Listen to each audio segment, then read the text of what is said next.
சேனலை சப்ஸ்கிரைப் செய்யாதவங்க சேனலை சப்ஸ்கிரைப் செஞ்சுக்கிட்டு செய்திகளை தெரிந்து கொள்ளும்படி அன்புடன் கேட்டுக்கொள்கிறேன். வணக்கம். இன்றைய முக்கிய செய்திகள். முதலமைச்சர் மு க ஸ்டாலின் இன்று கள்ளக்குறிச்சி மாவட்டத்தில் கள ஆய்வு மேற்கொள்ள உள்ளார். முதலமைச்சர் மு க ஸ்டாலினுக்கு திமுக சார்பில் பிரம்மாண்டமான முறையில் உற்சாக வரவேற்பு அளிக்கப்பட உள்ளது. அங்கு பல்வேறு திட்டங்களை தொடங்கி வைக்க உள்ளார். இதனைத் தொடர்ந்து முதலமைச்சர் மு க ஸ்டாலின் வருகையொட்டி அங்கு ட்ரோன்கள் பறக்க தடை விதிக்கப்பட்டுள்ளது. ஏற்காடு செல்லும் மலைப்பாதை வளைவுக்கு ஈவேரா பெயர் சூட்டியதற்கு கண்டனம் தெரிவித்த நாம் தமிழர் கட்சியினர் அந்த இடத்தில் தகடூர் அதியமான் வளைவு என பிளக்ஸ் ஒட்டியுள்ளனர். தென் மாவட்டங்களைச் சேர்ந்த மக்கள் சென்னை உள்ளிட்ட வட மாவட்டங்களுக்கு செல்லும் முக்கிய போக்குவரத்தாக ரயில் போக்குவரத்து இருந்து வருகிறது.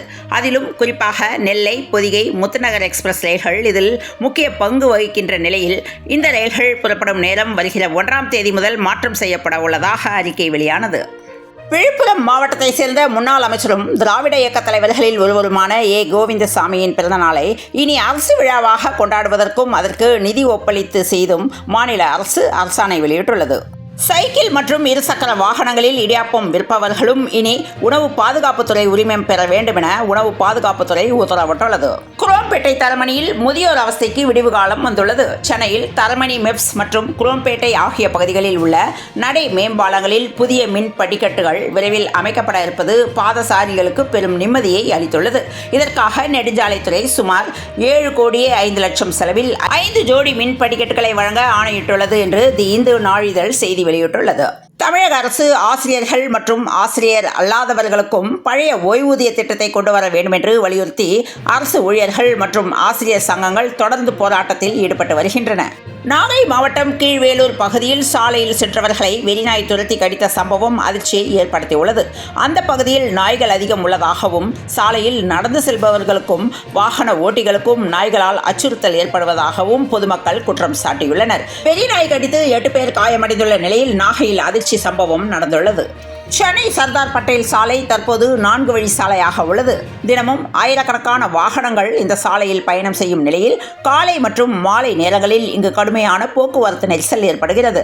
கிண்டியிலிருந்து அடையாறு, திருவான்மியூர் உள்ளிட்ட பகுதிகளுக்கு செல்பவர்கள் இந்த சாலையை அதிகம் பயன்படுத்தி வருகின்ற நிலையில் சென்னை சர்தார் பட்டேல் சாலை விரிவாக்கத்திற்காக தமிழக அரசு டெண்டர் கோரியுள்ளது.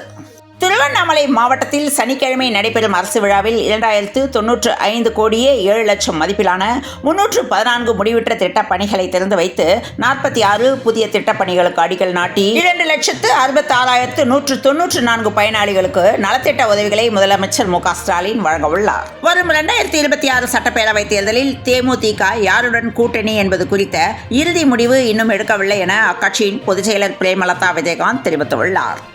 சென்னை மாவட்டத்துக்குட்பட்ட 16 சட்டப்பேரவை தொகுதிகளில் புதிய வாக்காளர்கள் சேர்க்கைக்கு வியாழக்கிழமை வரை 3 லட்சம் படிவங்கள் விநியோகம் செய்யப்பட்டுள்ளதாக அதிகாரிகள் தெரிவித்துள்ளனர். சென்னையில் அதிமுக பொதுச் செயலாளர் எடப்பாடி பழனிசாமியை சந்தித்த தேமுதிக பொருளாளர் எல்.கே. சதீஷ், விஜயகாந்த் குரு பூஜை அழைப்பதை எடப்பாடி பழனிசாமிக்கு அளித்தோம், அரசியல் குறித்து பேசவில்லை என்று தெரிவித்துள்ளார். பாஜக ஆளும் சத்தீஸ்கர் மற்றும் அசாம் மாநிலங்களில் கிறிஸ்துமஸ் கொண்டாட்டங்களின் போது சிறுபான்மையினருக்கு எதிராக நடத்தப்பட்ட வன்முறை சம்பவங்களுக்கு தமிழ்நாடு முதலமைச்சர் மு க ஸ்டாலின் கடும் கண்டனம் தெரிவித்துள்ளார். மதுரை ரயில்வே கோட்டத்திற்குட்பட்ட தூத்துக்குடி, மீளவட்டான் ஸ்டேஷன்களில் நவீன தொழில்நுட்பங்களுடன் கூடிய புதிய இன்டர்லாக்கிங் சிக்னலின் அமைப்பு அறிமுகம் செய்யப்பட்டுள்ளது. குஜராத்தின் சூரத் நகரில் தூக்கத்தில் 10வது மாடியிலிருந்து தவறி விழுந்த நபர் ஜன்னல் கிரில் கம்பியில் கால் சிக்கியதால் உயிர் பிழைத்தார்.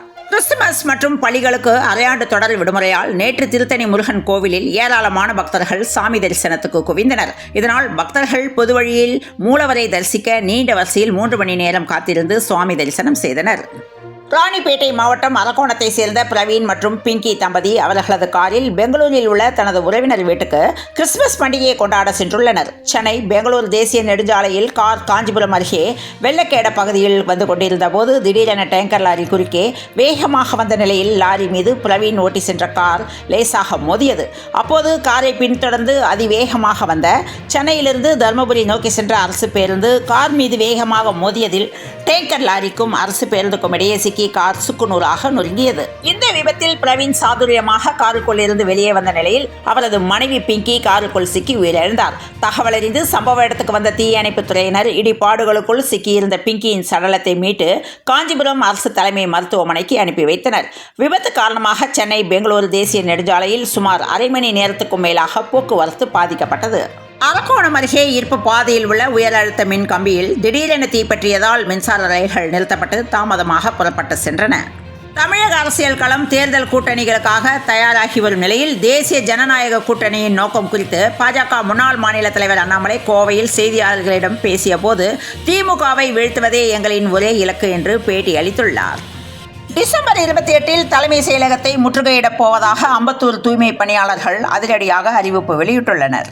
சென்னை சவுகார்பேட்டை மின்ட் தெருவை சேர்ந்த இளம்பெண் தீபக் ஜெயின். இவர் ஜெயின் கோவிலுக்கு சென்றுவிட்டு வீடு திரும்பிய போது 2 நபர்கள் அவரை சந்தித்து பேசியுள்ளார். இந்த நிலையில் தோஷம் கழிப்பதாக கூறி இளம்பெண்ணிடம் 10 பவுன் நகைகளை திருடி சென்றுள்ளனர். சென்னையில் அதிர்ச்சி சம்பவம் நடந்துள்ளது. திருப்பதி திருமலை ஏழுமலையான் லட்டு விற்பனை செய்ய கவுண்டர்களில் திடீர் ஆய்வுகளை மேற்கொண்ட தேவஸ்தான அறங்காவலர் குழு தலைவர் லட்டு தரம் மற்றும் வசதிகள் குறித்து பக்தர்களிடமிருந்து தனிப்பட்ட முறையில் கருத்துக்களை சேகரித்துள்ளார். தமிழ்நாட்டில் SIR பணிகள் மும்முரமாக நடந்து வருகிறது. முதற்கட்ட பணிகளுக்கு பிறகு வாக்காளர் பட்டியலில் நீக்கம் செய்யப்பட்டவர்கள் பட்டியலில் வெளியிடப்பட்ட நிலையில் பெயர் விட்டு போனவர்கள் மீண்டும் விண்ணப்பிக்கலாம் என தெரிவிக்கப்பட்டுள்ள நிலையில் SIR பணியில் தொடரும் குளறுபடி. ஒரே குடும்பத்தை சேர்ந்த 4 பேர் இருந்ததாக நீக்கம் செய்யப்பட்டுள்ளதாக தகவல் வெளியானது. தமிழ்நாட்டில் 2026 சட்டமன்ற தேர்தலுக்கான கூட்டணிகளை உறுதிப்படுத்தும் வேலைகளில் அரசியல் கட்சிகள் தீவிரமாக ஈடுபட்டுள்ளன. இதனிடையே பாமகவில் தந்தை மகனுக்குமான மோதல் போக்கு தொடர்ந்து நிலவி வருகிறது. இந்த நிலையில் பாமகவுடனான கூட்டணி பேச்சை அன்புமணியுடன் நடத்தக்கூடாது என அரசியல் கட்சிகளுக்கு ராமதாஸ் தரப்பு எச்சரிக்கை விடுத்துள்ளது. நாடு முழுவதும் ரயில் கட்டணம் டிசம்பர் 26ஆம் தேதியான இன்று முதல் உயர்த்தப்படும் என கடந்த சில தினங்களுக்கு முன்பு ரயில்வே நிர்வாகம் அறிவித்துள்ளது. அதன்படி இன்று முதல் ரயில் டிக்கெட் உயர்வு அமலுக்கு வருகிறது. இன்று சுனாமி தாக்கிய 21ஆம் ஆண்டு நினைவு தினம்.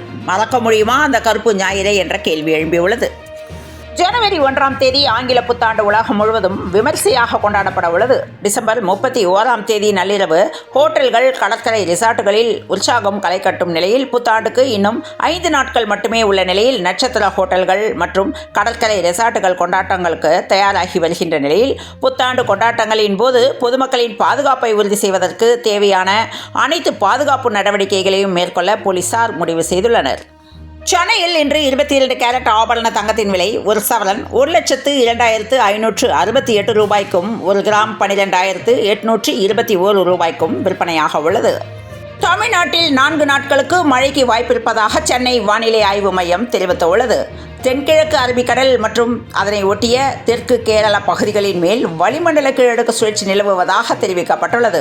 இதன் காரணமாக தமிழகத்தின் ஓரிரு இடங்களிலும் புதுவை மற்றும் காரைக்கால் பகுதிகளிலும் மிதமான மழை பெய்யக்கூடும் என தெரிவிக்கப்பட்டுள்ளது.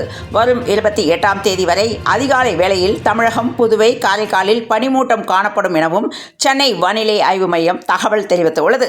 இத்துடன் இந்த செய்திகள் நிறைவடைந்த நிலையில் தொடர்ந்து இணைந்திருங்கள் பிரபாஸ் கதமம் செய்திகளுடன். மீண்டும் மற்றொரு செய்தியில் சந்திப்போம். நன்றி, வணக்கம்.